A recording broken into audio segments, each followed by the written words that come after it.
You wanted the best. You've got the best podcast. The hottest podcast in the world. The Chris Voss Show, the preeminent podcast with guests so smart you may experience serious brain bleed. The CEOs, authors, thought leaders, visionaries, and motivators. Get ready. Strap yourself in. Keep your hands, arms, and legs inside the vehicle at all times, because you're about to go on a monster education roller coaster with your brain. Now, here's your host, Chris Voss. Hi, folks. It's Voss here from the ChrisVossShow.com. There you go, ladies and gentlemen. Welcome to the big show. As always, the Chris Voss Show is the family that loves you but doesn't love you enough to loan you money. So we're not that kind of show, people. We love you, but we won't loan you money. That's a new one on the take. You there? So you're part of the Chris Voss Show family, but we're a family that loves you, doesn't judge you, at least not as harshly as your family might, but we still won't loan you money. So there's that. I need to write that down. Anyway, guys, we have an amazing young lady and author on the show. She's going to be bringing us her insight, her knowledge, her power, everything she's learned over the course of her lifetime, and disperse it upon us with these droppings of gold dust. Gold dust? I don't know. I'm putting a lot of power on her. Plus, I'm looking at the cover of her book. There's kind of some gold dust flakities on the front there. So anyway, she joins us. Her book is out June 18th, 2024. It's called The Power of Instinct, The New Rules of Persuasion in Business and Life. Leslie Zane joins us on the show today. She is an award-winning marketer, TEDx speaker, and the foremost authority in harnessing the instinctive mind to accelerate brand and business growth. Like many pioneers, her provocative ideas were dismissed early on. In 1995, she founded Triggers, the first brand consulting firm rooted in behavioral science, where she continues to champion the primacy of the instinctive mind in brand decisions. Welcome to the show, Leslie. How are you? I am fine. Thank you so much for that kind intro, Chris. It's a pleasure to be here. This is going to be fun. There you go. I was just laughing a little bit in my head when I heard the word Triggers, your company. Maybe that's what they should have named Twitter, Triggered. Anyway, so give us .coms. Where can people find you on the interwebs? They can find me at lesliezane.com, on LinkedIn, Leslie Zane. Triggers.com is the name of the company. And on Amazon, they can find the book, Power of Instinct, Barnes & Noble, et cetera, et cetera. There you go. So give us a 30,000 overview of your new book. So this is a book about leveraging the instinctive mind as opposed to the conscious mind to scale brands, businesses, personal brands faster and more easily with less spending. And the essential idea is that you're working with the mind instead of against it, because most marketing actually does quite the opposite. It turns people off. That's true. There's a lot of marketing like that going on nowadays that turns people off. You're just like, oh, God, another ad. Yeah, exactly. There you go. And it doesn't seem to be much creativity in it. Even like lately, the Super Bowl ads have been like, you're just like, awful, man. What happened to the good old days? But maybe they weren't always good. Wait, is that a Billy Joel song? Do we have to pay him for that? Anyway, so Leslie, tell us a little bit about yourself. What was your upbringing? How did you become a writer and get into some of the business fields that you're in? So I grew up in Queens, New York. Shout out to Queens. And I worked early in my career in some great companies like Johnson & Johnson and Procter & Gamble. Basically, I'm a career marketer. I've spent my life in marketing. And what I learned along the lines of just what was really surprising is that here I was at these great companies, and we weren't growing the businesses as they needed to grow. And I was kind of shocked. How is this possible? Here I am at P&G, J&J. They know everything about marketing. And in fact, the businesses weren't growing. So I realized very quickly that nobody knows how to actually drive business and brand results consistently. And I set out in 1995 to sort of follow my instincts about what would really work.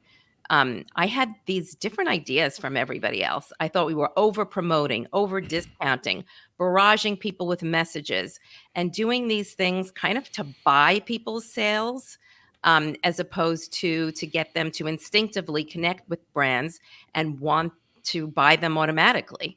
Mm. And so these ideas were like really foreign back then. I was talking about instinct. I was talking about the instinctive mind, and people literally thought I was nuts.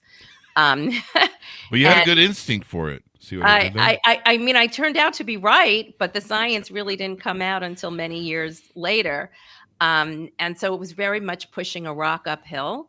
And then I left in 1995 with the express desire and intention of cracking the code on business and brand growth, being able to do this consistently for companies and work with them so that they could drive growth anytime that they wanted without relying on, some creative having a great idea in the shower, which is, something, a sort of a random event. I There want you go. institutionalized growth. There you go. So, how does this brain stuff work with conscious mind and instinct and all these different things? Well, it's really quite fascinating. We can kind of think of the mind as an iceberg with the conscious mind on top of the waterline, above the waterline. That's Mhm. the part you can of an iceberg you can see. And then below the waterline is the unconscious mind or the instinctive mind. And we can only access the conscious mind usually. And it turns out that that's where most marketing today is focused. In fact, all of us are marketers, by the way. Mm. Everyone is selling something, everyone is trying to grow something, build their personal brand, build their business, get their kids into college, get that next job. Like everybody is a marketer in Hmm. some way. I'm just But trying to get a date on Tinder. there you go. You're a marketer Marketing. too. Yeah. And essentially, what we're all trying to do is to persuade the conscious mind to do something it doesn't want to do. And Mm. it doesn't work very well. And it doesn't work for two reasons. Hmm. First, the conscious mind is resistant to change. It's skeptical. It sees you coming and says, no, I don't think so. And then the second problem is that only about 5% of the decisions we make are made by the conscious mind anyway. So Ah. we're basically putting all of our time, resources, and energy on only 5% of the decisions people make, whereas what is really where people make decisions is the instinctive mind. That's 95% of the decisions people make. Mhm. And it turns out that when you focus on the instinctive mind, you can grow brands and businesses, really do anything that you want, persuade people much more easily Mhm. because the instinctive mind is malleable. The conscious mind is not. So this is Ah. about taking the path of least resistance to the sale, the conscious mind, and barraging people with messages, promoting, discounting, all of that is taking the path of greatest resistance to a sale. There you go. Now, my understanding is you're the researcher, so correct me if I'm wrong. But my understanding is, people buy off emotion. That's what I've always been taught in sales. Is that part of the instinctive mind then? I love that question. Hmm. I love that question because that's another one that everybody's getting all wrong. Oh. Emotion is an outcome. We want people to feel a certain way, but they have to own that.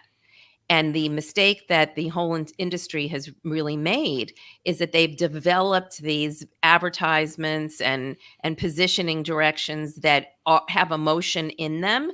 So we're kind of trying to tell people how to feel. And Hmm. it turns out that emotion, making people laugh or making people cry, goes in one ear and out the other. It's not sticky. Hmm. So the only way to really build brands is to physically grow them in the mind with Hmm. particular assets, and we'll talk more about what those are. But essentially, emotion is something that you want the consumer to feel as an end result. What we need as marketers to build is inputs and assets that go into people's memory structure so that the brand grows physically in the mind. That is the key. You have to grow your brand in people's minds in order to grow your market share and your revenue outside the mind. Oh, wow. So is it a matter of repeating? Can you give us some like some sampling? I mean, obviously people need to read the book to get the details, but can you give us like an overview of the sampling of how that's built? Yeah, absolutely. So let's talk about the command control center of choice. Mhm. The command control center of people's brand decisions lives in the instinctive mind, lives in people's memories. And so let me introduce you to the concept of the brand connectome.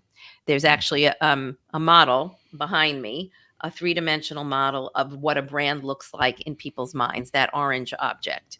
Oh, And wow. what it basically is a central node with a series of networks or pathways connected to it. Mhm. It's so what a brand is the cumulative memories that get connected to a brand over time in people's minds, some going as far back as childhood. Oh, wow. Yeah. So think Like about a when you remember the McDonald's. Baby Gerber, yeah, McDonald's, Yeah, like when I was a McDonald's, kid. Coke, Pepsi. I Yeah. mean, these are brands that have been a very long time. They have a very large connectome, Mhm. which means they have a lot of memories, positive and negative associations attached to them.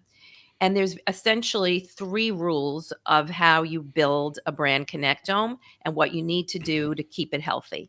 It needs to be large, and I mean physically large. A brand has physicality, it's actually a physical thing that lives in the mind. Mhm.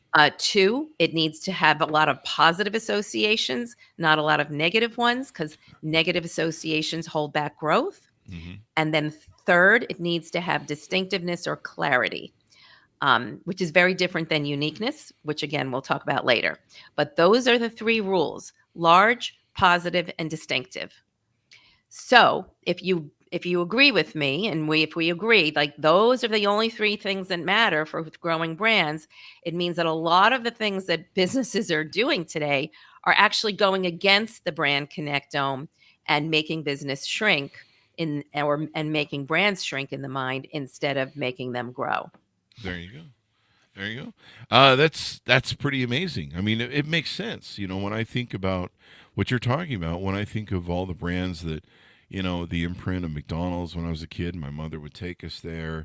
In-N-Out Burger the same way. I remember sitting out in front of the In-N-Out Burgers before they had long car lines, and they were brand new. And you would have that experience. The shakes and stuff. I don't think things always seemed to taste better back then, but maybe that's part of that branding that you're talking about. Well, Um, the fascinating thing about a brand is it's not your logo, it's not your package, it's not even your restaurant, right? It's mhm. all the associations that the brand has in your mind, the Wow. things that you connect it to in your mind, like you just described. Ah. Your parents taking you there, maybe they took you to McDonald's for an ice cream cone when you got a good grade, or when you were feeling down, or whatever. Mhm. There's all these connections. And so a brand is known by the associations it keeps. That is what a Ah. brand is, and that's how it works. So what we need to do as business people, or really anybody trying to build even an idea in people's minds, is we need to create more connections rather than less. Ah.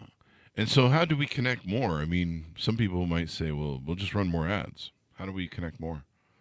So, I can give you a sampling of like three Sure. rules in the book. And for the rest of the rules, people are going to have to read the book. Got to read the book. Um, but let's take three of the most common marketing rules, and I'm going to show you the rule that needs to displace it.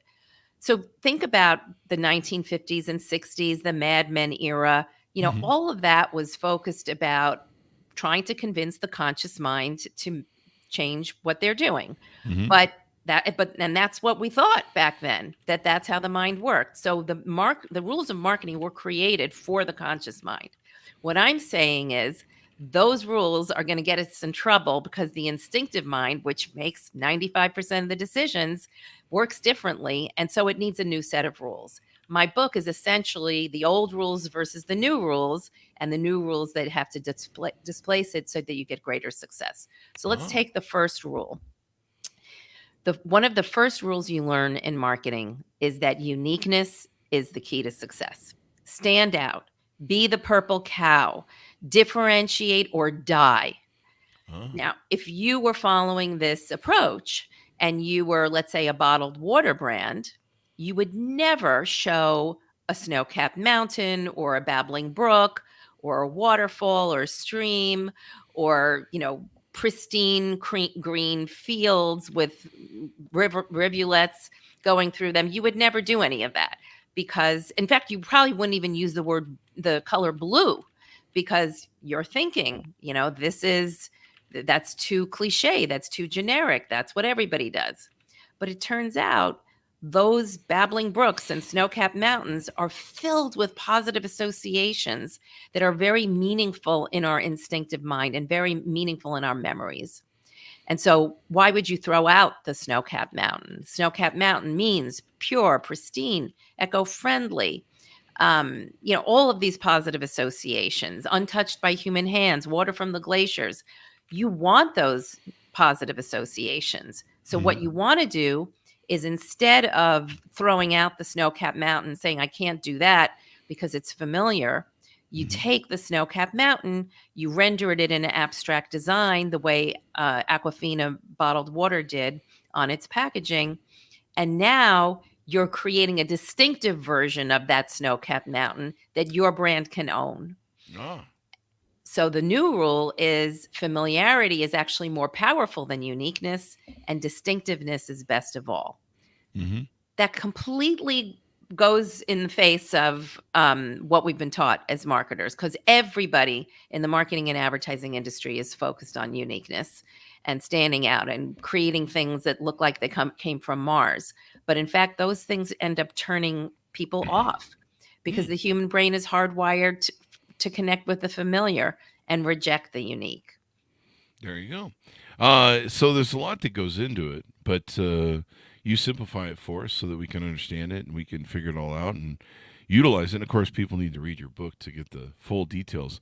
And these are the new rules of persuasion in business and life. Can I use these rules in my personal life? Can I help figure them out for my dates and my Tinder, assuming I get any dates off Tinder?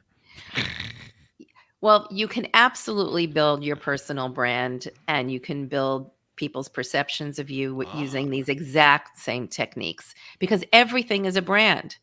Coke and Pepsi are brands. President Biden and President Trump are brands. The political parties are brands. You're a brand. I'm a brand. This show's a brand. Everything is a brand. And so once we understand the three rules, once we understand all the rules, we can have a much greater impact, because it essentially helps you grow the brand faster in people's minds. Does that make sense? There you go. That certainly does. What kind of messages create the greatest amount of positive associations is one of the aspects. Why finding new customers accelerates growth and relies on existing ones as a trap. Why is it that why is it that finding new customers accelerates growth and relying on existing ones as a trap?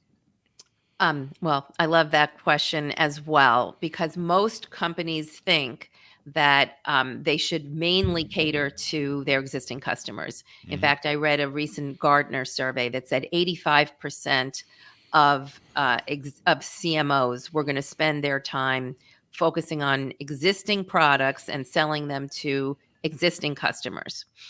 And the problem with that is it's kind of a recipe for shrinking your business, because your current customers always leave you.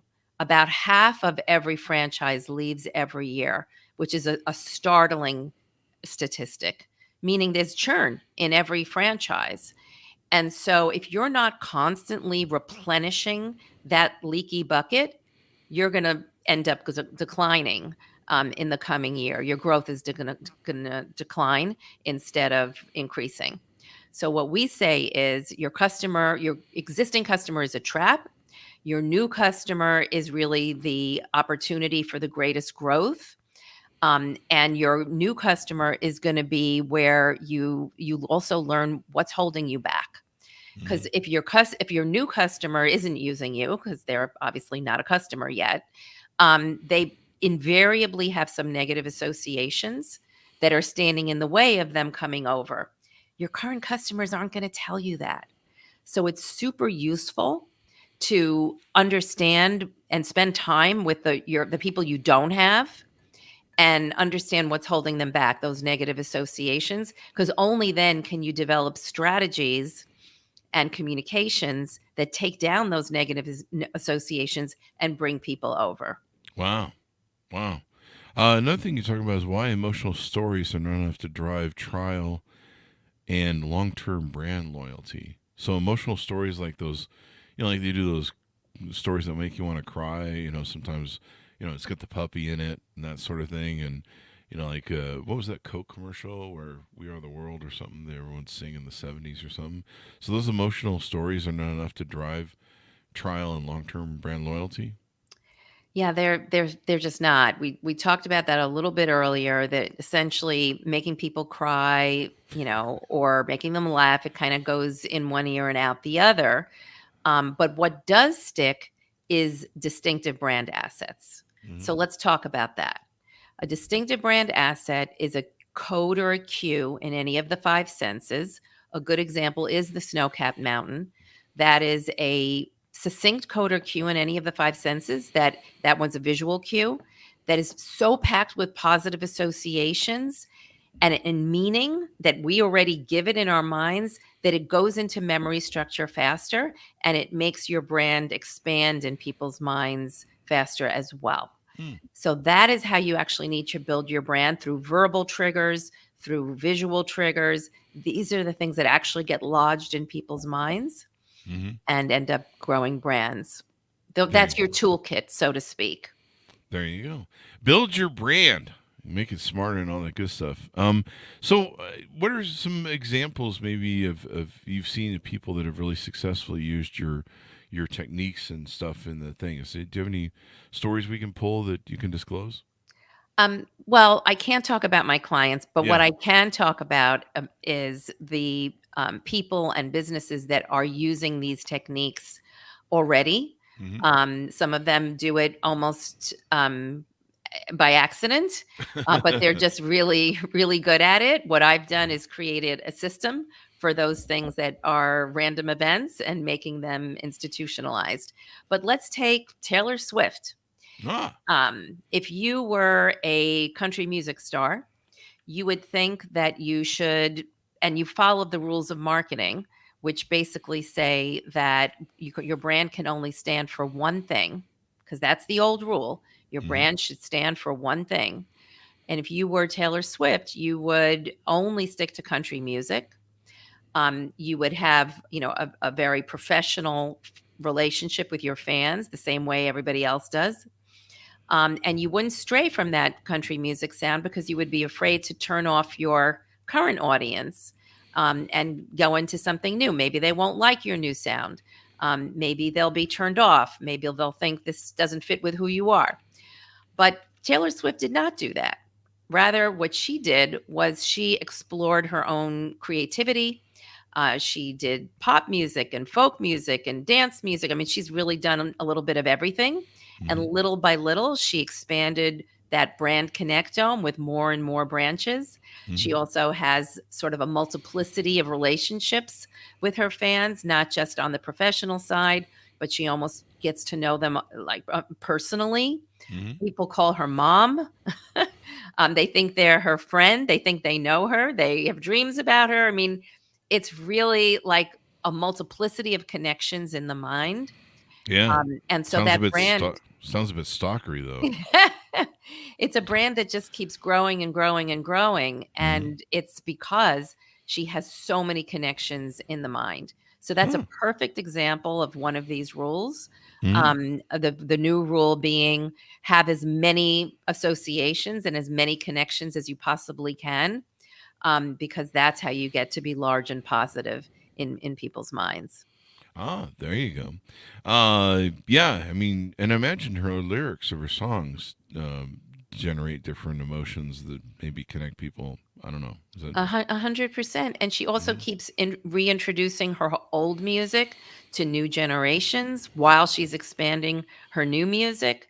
And so she keeps everything alive. And that's actually another really important technique that we use at Triggers, which is keep, stop, add. If you want to evolve your brand and you want to make it healthier, you want to keep the positive associations you have. So that's why I use the Taylor Swift example, because she keeps reinforcing the positive associations about her old music to new generations.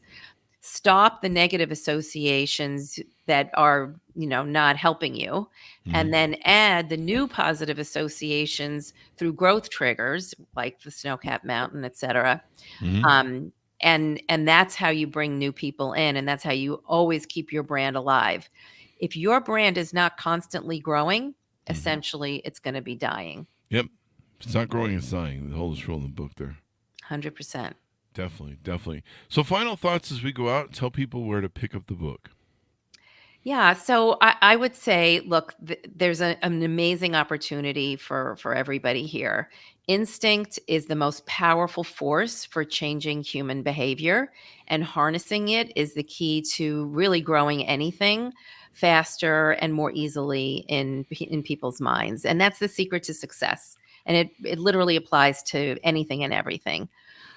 You can get my book on Amazon. You can get it at Barnes and Noble. If you want to make a bulk order, you can do it on Porchlight. But I'd love to link with people. And if you have questions or want to engage, you can find me on LinkedIn under Leslie Zane. Mm-hmm. And I just really hope that my sharing all of this learning that I have over the past 30 years will be helpful to people so that they can achieve success faster and more easily as well. There you go. There you go. Well, hopefully we will. Give us the .com as we go out for your website, and people can take a look at that too. Triggers.com and lesliezane.com. There you go. Thank you very much, Leslie, for coming on the show. We really appreciate it. Thanks so much, Chris. This was a lot of fun. There you go. And thanks, Ron, for tuning in. Go to goodreads.com/Chris Voss, LinkedIn.com/Chris Voss. Chris Voss won the TikTokity and all those crazy places on the internet. Thanks for tuning in. Be good to each other. Stay safe. We'll see you guys